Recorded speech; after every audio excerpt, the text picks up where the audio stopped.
sa gilid ng kalsada. Kumakain lang sila dyan sa ano, nahayaan lang nila. Trivia lang mga kapala, itong island pala na to, binasa ko yung ano nila, yung nandun sa hotel, yung population nila. Yung nakatira dito, yung total person na nakatira dito is nagre-range siya ng 700 person lang. Tapos yung mga Maldivians doon sa 700 is nasa 450 person lang. So base doon sa nakita natin na informations doon sa hotel, so nagbigay sila ng trivia doon. So yun yung ano natin, yun yung trivia natin dito sa island na to.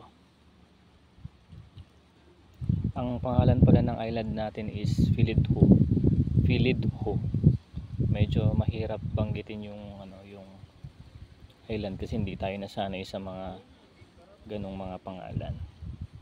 So ikutin pa natin tong ano nila, tong harapan ng ano, Philidhoo Island. Samahan niyo ako. Yan mga pala, yung na shadow na yon, yun yung stingray.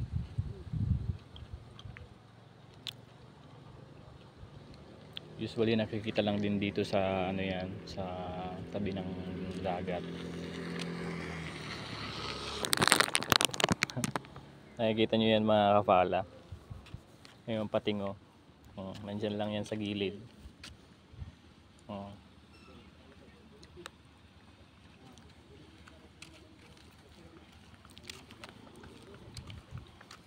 Yun, pumunta na sa ilalim ng boat.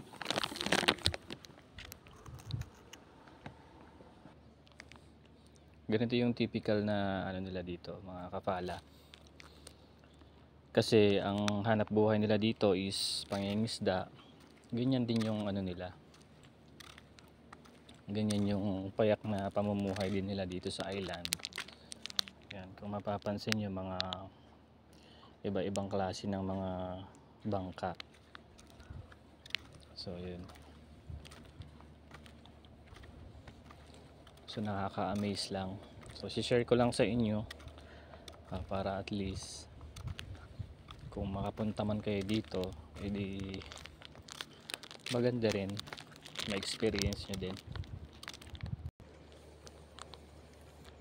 Ano mga kapala, nakikita nyo yan, yung medyo shadow na yan, ano siya, yan yung shark na talaga yan, shark na siya. Ayun, meron pa doon. Itong spot na to is shark spot area talaga siya. So yan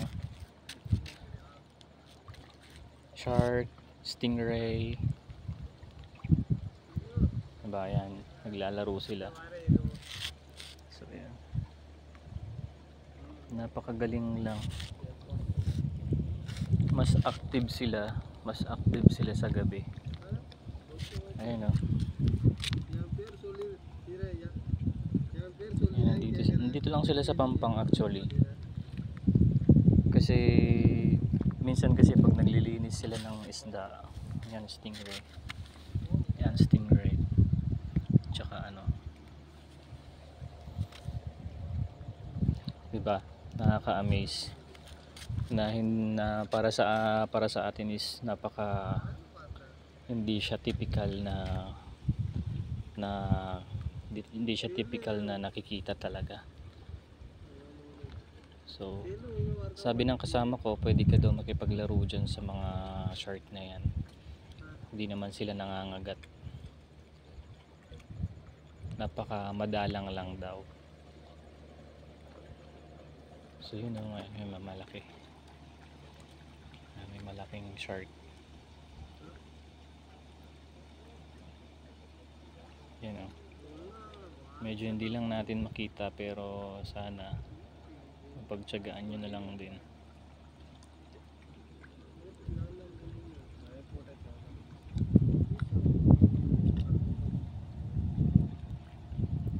Siguro napaka-common yan dito sa Maldives na may mga ganyang shark na ano.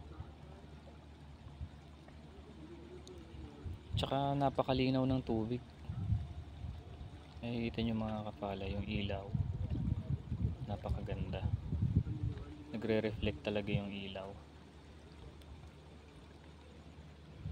Yun, may mga isda din. Yung may mga matutulis ang umuso na klase ng isda.